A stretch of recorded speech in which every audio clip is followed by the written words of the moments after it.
आज कहानी में हम बात करने वाले हैं मुख्तार अंसारी की। वो मुख्तार अंसारी जो पूर्वांचल की भूमि से आता है, वो भूमि जिसके बारे में कहा जाता है कि यहां से अफीम, अपराध और आईएएस ये तीन खूब निकलते हैं। वो मुख्तार अंसारी जिसके दादाजी जमाने में महात्मा गांधी बापू के साथ काम करते थे और 1926 में कांग्रेस के प्रेसिडेंट बन गए। वो मुख्तार अंसारी जिसके नाना को महावीर चक्र मिला क्योंकि 1947 में उन्होंने युद्ध में ऐसी वीरता दिखाई थी जिसकी मिसाल आज भी दी जाती है। वो मुख्तार अंसारी जिसके चाचा देश के उपराष्ट्रपति बने। वो मुख्तार अंसारी जो खुद 5 बार लगातार विधायक बना, 3 बार जेल में रहकर बना। वो मुख्तार अंसारी जिसके बड़े भाई अफजाल अंसारी ने कई बार चुनाव जीता। वो मुख्तार अंसारी जिसका छोटा भाई भी लगातार चुनाव जीता। वो मुख्तार अंसारी जिसका एक बेटा शूटर है। वो मुख्तार अंसारी जिस पर हत्या की कोशिश करने, दंगा फैलाने, हथियारों के जरिए डर का माहौल बनाने, सरकारी कामकाज में बाधा डालने और ऐसे बहुतेरे आरोप लगे हुए हैं। वो मुख्तार अंसारी जिसने बीजेपी के विधायक कृष्णानंद राय को दिन दहाड़े गोलियों से भुनवा दिया था। सिर्फ उन्हें नहीं, उनके साथ 6 और लोगों को 500 गोलियां मार के भुनवा दिया था। लेकिन सवाल यह है कि आज मुख्तार अंसारी का हम जिक्र क्यों कर रहे हैं? तो हम आपको जानकारी के लिए बता दें कि मुख्तार अंसारी का जिक्र इसलिए हो रहा है क्योंकि मुख्तार अंसारी की पेशी है 29 अप्रैल को गाजीपुर में। मुख्तार अंसारी जिसे पंजाब जेल में सारे ऐशो आराम मिले, जिसकी वजह से अब तमाम अधिकारियों पर पंजाब में कार्रवाई हो रही क्योंकि उन्होंने मुख्तार को राजपाट वाली जिंदगी वहां दे दी। वो मुख्तार अंसारी जो फिलहाल बांदा जेल में है। वो मुख्तार अंसारी जिसे पेशी के दौरान अपनी हत्या का डर सता रहा है। वो मुख्तार अंसारी जिस पर योगी सरकार ने जब एक लिस्ट बनाई 60 अपराधियों की तो उसमें उसका भी नाम निकल कर आता है। लेकिन सवाल यह है कि मुख्तार क्या यही वजह से चर्चा में है? तो जवाब है नहीं। मुख्तार अंसारी की पत्नी पर 50,000 रुपए का इनाम घोषित कर दिया गया, उसे भगौड़ा घोषित कर दिया गया है। मुख्तार अंसारी का परिवार यूं तो एक ऐसे राजनीतिक परिवार से आता है जिसका बड़ा मान सम्मान है। जैसा हमने आपको बताया कि नाना फौज में थे, दादाजी जो थे वो कांग्रेस के प्रेसिडेंट रह चुके हैं, महात्मा गांधी के साथ काम किया है। पिता की बात करेंगे तो एक साफ सुथरी छवि वाले कम्युनिस्ट पार्टी के नेता थे। खुद इसने बहुजन समाज पार्टी से शुरुआत करी। लेकिन कृष्णानंद राय हत्याकांड जहां पर गोलियों की बौछार हो गई थी और इसने एक बड़ी मैसेजिंग दी थी, उस घटना ने सब कुछ बदल दिया। और यह घटना अतीक और इस व्यक्ति मुख्तार में काफी सिमिलरिटीज पैदा करती है। दोनों की छवि जो है वो कुछ लोगों के लिए रॉबिन हुड तो बाकी लोगों के लिए माफिया। मुख्तार के परिवार के बारे में आपको विस्तृत जानकारी हम दें उससे पहले यह मामला आपको बता देते हैं कृष्णानंद राय हत्याकांड का। दरअसल मुख्तार और अतीक में जो सबसे बड़ी सिमिलैरिटी है वो है अहम की, ईगो की। हमारी जगह पर तुम कैसे चुनाव जीत सकते हो, और यही देखने को मिला।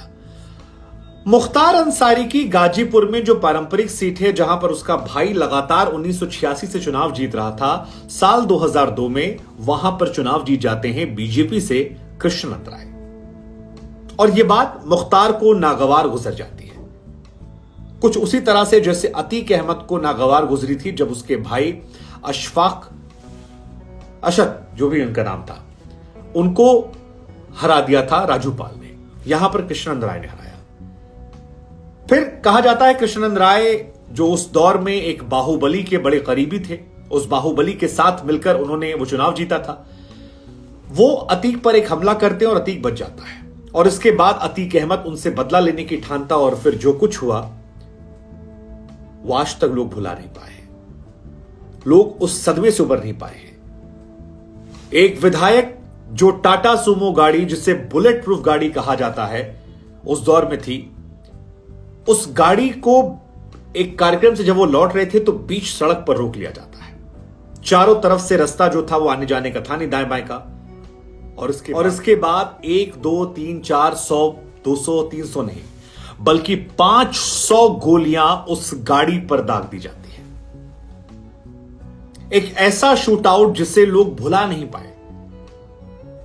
500 गोलियां दाग दी गई ताकि अंदर जो लोग हैं वो जीवित ना बचे। और एक आदमी नहीं मरा बल्कि कृष्णानंद राय समेत 6 और जो लोग थे, कुल मिलाकर 7 लोग, 7 की मौत हो जाती है। 7 की लाश जो है वो छलनी हो जाती है। और यह कहा जाता है कि ये 500 गोलियां इसलिए नहीं मारी गई थी ताकि वो मर जाए। ये 500 गोलियां इसलिए मारी गई थी ताकि एक पॉलिटिकल मैसेज चला जाए कि तुमने हमारे खिलाफ चुनाव लड़ा, तुम चुनाव जीते, तुम हमें चैलेंज कर रहे थे, हमारी हुकूमत को चैलेंज कर रहे थे, हमने तुम्हें तुम्हारे इलाके में, तुम्हारे विधायकी क्षेत्र में, तुम्हारे लोगों के बीच में आकर 1-2 नहीं 500 गोली मार दी है। गाजीपुर की मोहम्मदाबाद विधानसभा सीट कृष्ण अंद्राई जीते थे। 1986 से वो सीट अफजाल अंसारी के पास थी। पहली बार वो चुनाव हारा था, 3 साल हुए थे और 3 साल बाद ये हत्याकांड को अंजाम दिया था। और ये वही साल था जब अतीक अहमद ने उधर राजूपाल की हत्या करवाई थी।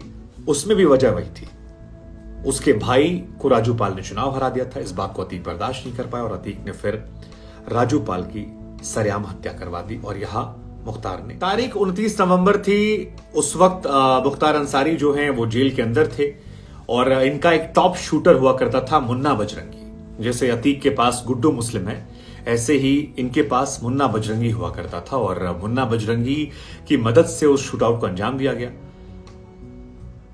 अतीक भी जेल में था जब उमेश पाल को मारा गया और मुख्तार अंसारी भी तब जेल में थे जब कृष्णानंद राय को मारा गया। कृष्णानंद राय के बारे में कहा जाता है कि उस दौर में मुख्तार के एक बहुत बड़े दुश्मन हुआ करते थे ब्रिजेश सिंह, उनकी मदद करते थे। ब्रिजेश सिंह बाहुबल में थे, कृष्णानंद राय सियासत में थे और दोनों के गठजोड़ ने मुख्तार की नींव हिलानी शुरू कर दी थी। मुख्तार ने उनको मरवाया। हालांकि मुख्तार जो है वो बीते 18 साल से जेल में है और आपको जानकर हैरानी होगी कि 18 साल से जेल में बंद रहते हुए भी उनके खिलाफ हत्या के खाली, जिसमें गाजीपुर, वाराणसी, मऊ, आजमगढ़ 8 मामले दर्ज हैं जेल के अंदर रहते हुए। और इस मामले में भी ऐसा ही था। यहां तक कि आपको जानकर हैरानी होगी कि इस पूरे मामले के जो गवाह थे उनको भी मुख्तार अंसारी ने मरवा दिया। और सिर्फ यही नहीं, इस मामले से जुड़े जितने भी लोग हैं उनको लगातार वो किनारे करते गए। लेकिन अब इसी मामले को लेकर उनकी एक पेशी है, गैंगस्टर एक्ट उन पर लगा हुआ है और सबूतों के अभाव में हालांकि मुख्तार कई मामलों में बचे, लेकिन अब मुख्तार को अपने जीवन का डर सता रहा है। हालांकि अपराधियों का केवल 2 अंजाम होता है, या तो पुलिस मार देती है या उनकी बिरादरी कोई मार देता है। मुन्ना बजरंगी, जिसके बारे में कहा जाता है कि मुख्तार का राइट हैंड था, सारे शूटआउट को अंजाम दिया, 2018 में बागपत जेल में उसकी हत्या कर दी गई थी। अतीक अहमद की हत्या कर दी गई। अतीक ने भी कभी कहा था कि या तो पुलिस वाला मारी या हमरे बिरादरी कोनो मार दी। और वही घटना यहां भी देखने को मिली। हालांकि 2005 में मुख्तार ने एक और बड़ा कांड किया था, दंगे करवाने का। और भरत मिलाप चल रहा था, मऊ में दंगे हुए, तब एक वीडियो काफी वायरल हुआ था जहां मुख्तार अंसारी खुली जिप्सी में AK-47 लेकर लहराते हुए घूम रहे थे और दंगाग्रस्त इलाकों में घूमने की तस्वीरें आई। मऊ दंगों के बाद जो तस्वीर थी सोशल मीडिया पर वायरल हुई और उसके बाद मुख्तार को गाजीपुर में मुख्तार ने खुद सरेंडर कर दिया था अक्टूबर के महीने में। और उसके बाद से बीते 15-18 सालों में वो जेल में है। जेल से ही पूरा अपना सिस्टम जो ऑपरेट करते हैं। 3 बार जेल के अंदर रहकर वो चुनाव जीत चुका है। पहले भी जेल में था, तब भी चुनाव जीता, बाद में भी जेल में गया, तब भी चुनाव जीता। लेकिन अब सोचने वाली बात यह कि मुख्तार अंसारी का क्या फैमिली बैकग्राउंड ऐसा ही है? तो जवाब है नहीं। हमने आपको शुरू में कहा था कि पूर्वांचल के इलाके में 3 चीजें फेमस हैं, अफीम, अपराध और IAS। और इनके परिवार के लोग जो हैं वो भी अच्छे सभ्य भले परिवार। मुख्तार के परिवार की बात की जाए तो गाजीपुर में मुख्तार के परिवार को प्रथम राजनीतिक परिवार के तौर पर जाना जाता है। मुख्तार के जो दादाजी हैं उनका नाम है डॉक्टर मुख्तार अहमद अंसारी और साल 1926 से लेकर 1927 के बीच में डॉक्टर मुख्तार अहमद अंसारी जो हैं वो कांग्रेस के प्रेसिडेंट थे। डॉक्टर साहब जो हैं वो महात्मा गांधी जी के साथ देश की स्वतंत्रता में भूमिका निभा रहे थे और ये उनका पोता है। यही नहीं, इनके नाना जो हैं उनका नाम ब्रिगेडियर उस्मान है और साल 1947 में जो जंग हुई थी इनके नाना ने देश की तरफ से लड़ते हुए अपने प्राणों की आहुति दे दी थी और इसी वजह से उन्हें महावीर चक्र से नवाजा गया था। अब यह भी अपने आप में दिलचस्प है कि महावीर चक्र से उन्हें नवाजा गया जिसके लड़के पर आज जिसके नाती पर आज गैंगस्टर एक्ट लग रहा है, हत्या के आरोप लग रहे हैं, बहुतेरे मामले ऐसे निकलकर सामने आ रहे हैं। इनके परिवार की बात की जाए तो इनके पिताजी जो हैं उनका नाम सुभान अल्लाह अंसारी, और सुभान अल्लाह अंसारी साहब जो हैं वो कम्युनिस्ट बैकग्राउंड से आते थे, साफ सुथरी इमेज वाले थे। लूट मार घसोट उनके जीवन में नहीं रहा है। इनके 2 लड़के भी हैं, एक का नाम शायद उमर अंसारी है और दूसरा लड़का जो है उसका नाम है Abbas Ansari. Abbas shot gun shooting के चैंपियन भी रह चुके हैं। अब्बास अंसारी ने साल 2017 में चुनाव भी लड़ा था। घोसी विधानसभा सीट से उन्होंने चुनाव लड़ा था और बहुजन समाज पार्टी के टिकट पर चुनाव लड़ा। 7,000 वोटों से वो हार गए थे। इससे पहले हमने आपको बताया कि वो शॉटगन शूटिंग के चैंपियन रह चुके हैं। एक और बेटा है उमर अंसारी, जो फिलहाल बाहर पढ़ाई कर रहा है, लेकिन विधानसभा चुनाव जब हुए थे उस दौरान वो आया था और अपने पिता के लिए काफी प्रचार प्रसार भी उसने किया था। इनके जो भाई अफजाल हैं वो भी कई बार के विधायक रह चुके हैं। 2004 में वो सांसद भी बने थे। तो जिस परिवार में, अरे हाँ, इनके चाचा जी डॉक्टर हामिद अंसारी, कैसे भूल सकते हैं आप, वो भी इन्हीं के परिवार में है। अब ये बड़ा दिलचस्प है कि एक परिवार में महान लोग भी हैं और एक परिवार में ऐसे लोग भी हैं। इनकी पत्नी फरार है। आज इनके परिवार में अधिकतम लोगों पर मुकदमे दर्ज हैं और मुकदमे भी राजनीतिक मुकदमे अलग होते हैं। हत्या की कोशिश करने, दंगे भड़काने, हथियारों का इस्तेमाल करके लोगों को डराने, जमीन कब्जा करने, रेलवे टेंडर से लेकर तमाम टेंडर को हथियाने, मामले भी बहुत बड़े बड़े मामले हैं। इनकी पत्नी फरार चल रही हैं। बेटे पर भड़काऊ भाषण देने के आरोप लगे थे। सोचने वाली बात है, एक ही परिवार में इतने अलग अलग लोग क्यों, कैसे? अतीक अहमद ने पहली हत्याकांड को अंजाम दिया था साल 1989 में। मुख्तार अंसारी ने पहली हत्याकांड को अंजाम दिया था साल 1988 में। पहला केस जो दर्ज हुआ था वो मंडी परिषद की ठेकेदारी को लेकर सच्चिदानंद राय करके एक व्यक्ति थे जिनको मुख्तार ने मार दिया था। उस वक्त पहली बार मुख्तार अंसारी का नाम आपराधिक गतिविधियों में निकलकर सामने आया। इसके बाद त्रिभुवन सिंह नाम के एक व्यक्ति थे बनारस में, उनको इन्होंने मार दिया। त्रिभुवन सिंह जो थे वो उस वक्त एक और माफिया थे ब्रिजेश सिंह, उनके काफी करीबी थे। ब्रिजेश सिंह अभी भी हैं। मुख्तार और ब्रिजेश के बीच में लड़ाई जो थी वो ठेकेदारी को लेकर थी। ब्रिजेश गैंग ठेकेदारी पर कब्जा कर रहा था, मुख्तार वाले उससे वापस लेते थे। 18 साल से वो जेल में बंद है। हमने आपको पहले बताया कि 18 साल में 8 से 10 हत्या के मामले इन पर दर्ज हो गए हैं। हत्या के बाकी जो मामले हैं वो अलग है। कुल मिलाकर इन पर तकरीबन 61 केस दर्ज हुए थे और 18 केस जो हैं वो इन पर हत्या के हैं और 10 हत्या के प्रयास के हैं। तो 28 मामला जो है वो हत्या या हत्या से जुड़ा हुआ दर्ज है। लेकिन सिर्फ ये मामले यहीं तक नहीं है। इनके ऊपर टाडा लगा है, इनके ऊपर गैंगस्टर एक्ट लग चुका है, इनके ऊपर NSA लग चुका है, इनके ऊपर आर्म्स एक्ट लग चुका है, इनके ऊपर मकोका एक्ट लग चुका है।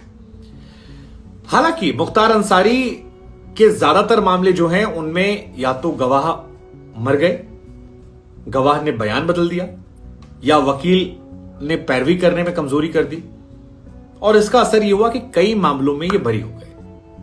लेकिन समय बदला और अब मुख्तार अंसारी के बारे में आपको एक बात और बता दें कि 1995 में पहली बार ये कम्युनिस्ट पार्टी से चुनाव लड़ते हैं, चुनाव हार जाते हैं। कम्युनिस्ट पार्टी इसलिए क्योंकि इनके पिता जो थे सुभान अल्लाह अंसारी, वो भी कम्युनिस्ट पार्टी से थे, इसलिए भी कम्युनिस्ट में जाते हैं।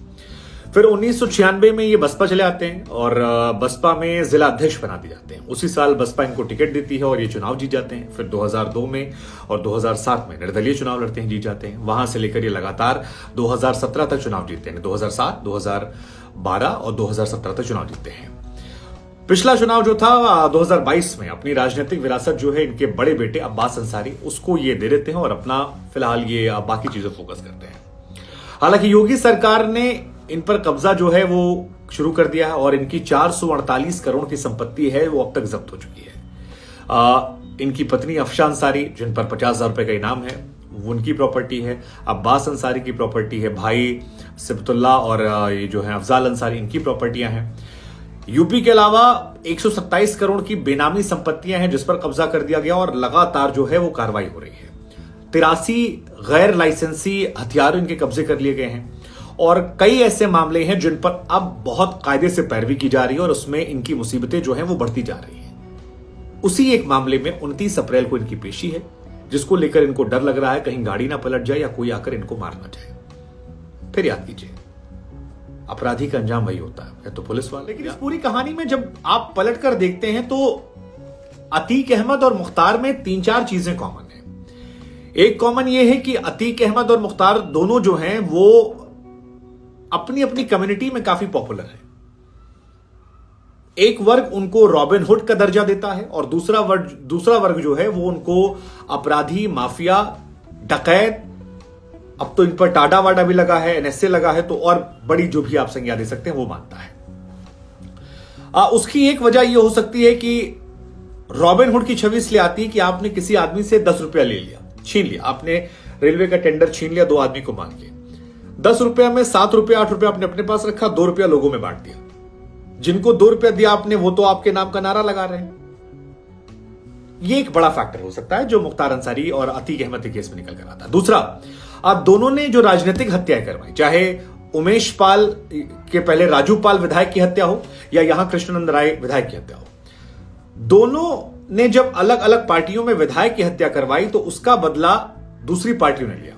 मायावती की सरकार आई तो उसने राजू पाल हत्याकांड को लेकर अतीक को ग्रिल किया था, और यहां बीजेपी की सरकार है तो कृष्णानंद राय हत्याकांड को लेकर मुख्तार को ग्रिल कर रही है।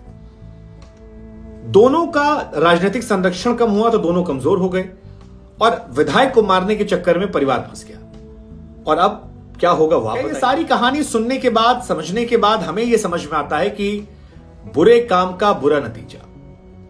आप जितने भी बाहुबलियों का इतिहास उठा लीजिए, कोई भी, श्री प्रकाश शुक्ला से लेकर जो लगातार बाहुबल में फंसा रहा और खासतौर पर जिन्होंने ये सरकार में रहते लोगों को मरवा दिया, उनका हश्र एक ही हुआ है जो अतीक अहमद ने बहुत पहले कह दिया था कि या तो हम में पुलिस मारी या हमरे बिरादरी कोई मार देगा। लेकिन मुख्तार अंसारी केस में जो सोचने वाली बात है वो ये है कि अतीक अहमद के केस में पिता तांगे वाला था, गरीब परिवार से आता था, पैसा नहीं था, बाहुबल चाहिए था, सारी चीजें थी। मुख्तार के परिवार में ऐसा नहीं था। मुख्तार के परिवार में नाना देश के लिए कुर्बान हो गए थे, महावीर चक्र मिला है, दादाजी महात्मा गांधी के साथ देश की आजादी में लड़े, कांग्रेस के प्रेसिडेंट रहे, चाचा देश के उपराष्ट्रपति रहे, पिताजी खुद एक सीधे साधे व्यक्ति रहे और जिन्होंने कम्युनिस्ट पार्टी के लिए काम किया। वो ट्रांसफॉर्मेशन समझना बड़ा जरूरी है कि वो क्यों हुआ और उसका असर परिवार की आने वाली पीढ़ियों पर क्या होगा, वो देखने वाली बात है। ये कहानियां सुनने में आपको फैसिनेट कर सकती हैं, रोमांचित दे सकती हैं कि इतनी ताकत है, लेकिन बुराई की उम्र छोटी होती है। अगर ये आप नहीं समझेंगे तो आपका भी हश्र वही होगा जो श्री प्रकाश शुक्ला, अतीक अहमद या अब मुख्तार को डर सता रहा है।